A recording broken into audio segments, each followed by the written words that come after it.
At my sister's baby shower. My ex called me mentally unstable in front of everyone.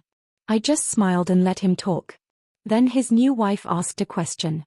About the house he claimed he had bought. The answer was in my name. And the deed had already been transferred. Listen, I'm going to tell you everything exactly the way I saw myself in the mirror that night. Hair messy, makeup worn off, and my heart just as heavy as the final moment of my sister's baby shower. I'm starting right where everything broke. I was standing near the door with a gift bag in my hand, a small yellow blanket with ducks on it, the same one my sister had saved on Pinterest months ago. People were laughing, the smell of cupcakes hung in the air, kids were running under the balloon arch. I had told myself this would be a normal day. Just once, there would be no drama. And then he walked in. Yes. My ex carrying that oversized confidence of his like it was a tailored jacket. And right beside him was his new wife, the kind of woman who looks like she permanently lives under Instagram filters. I tried my best to ignore them. You know how it is, I focused on the fruit punch on the table, taking slow sips, pretending I was busy, pretending I wasn't fully aware of where he was standing and how loudly he was talking. And then he said it. Out loud. In front of everyone. Like he was giving some kind of award speech. Be careful around her. She's emotionally unstable. Yes. That exact phrase. Emotionally unstable. It hit me like someone had unplugged my spine. I looked at my sister, she immediately looked away, like she didn't want to be on either side of the situation. My mom sighed the way people do when they realize they bought the wrong dog food at the pet store. A few people laughed, thinking maybe it was a joke.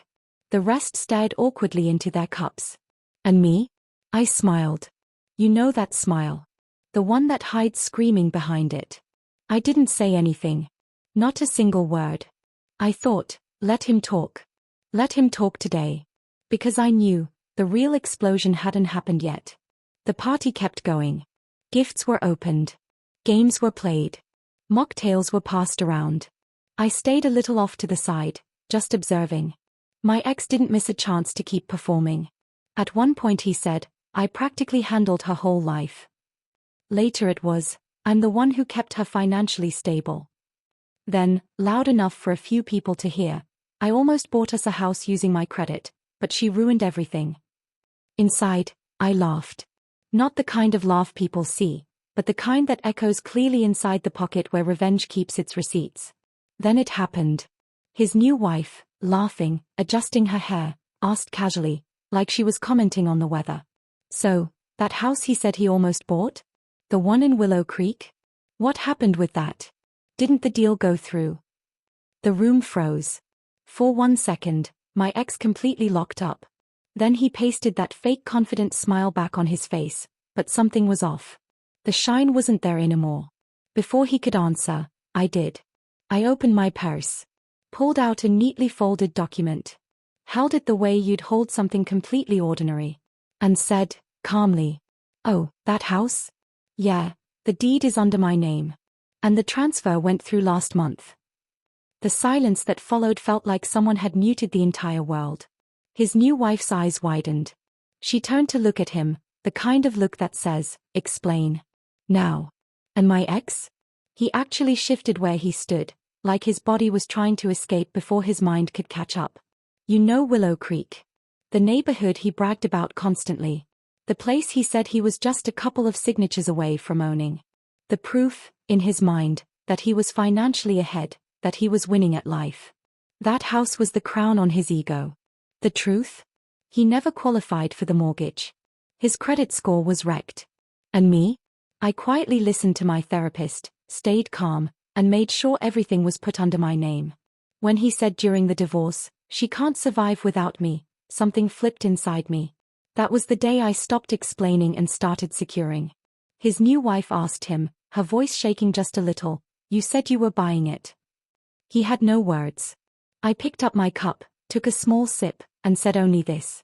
He lies a lot. You'll figure it out. He walked out fast. Like someone had yanked the mask off his face in front of a crowd. And me? I stayed. For the first time in a long time, I felt light. People came up to me afterward. Some apologized. Some said they wished I'd told them sooner. Some admitted they were in shock. All I could say was, I'm done explaining myself. When the party ended, I stood outside in the driveway. The air was cool. Evening fog settled lightly on the windshield of my car. I stayed there for a moment, letting the entire day rewind in my head. You know what I realized? That wasn't revenge. It was reclaiming. Taking back my breath. My ground. My peace. That marriage had cost me a lot: confidence, my voice, my sense of worth. But what I took back mattered more than anything I lost. I got into the car. Turned the ignition. A slow country song played on the radio. I looked at myself in the mirror, slight swelling under my eyes, but a calm on my face I hadn't seen in years. And one clear thought settled in my chest. Some people lose the house. Some lose the truth. He lost both. I put the car in drive. And for the first time, the road felt like it belonged to me.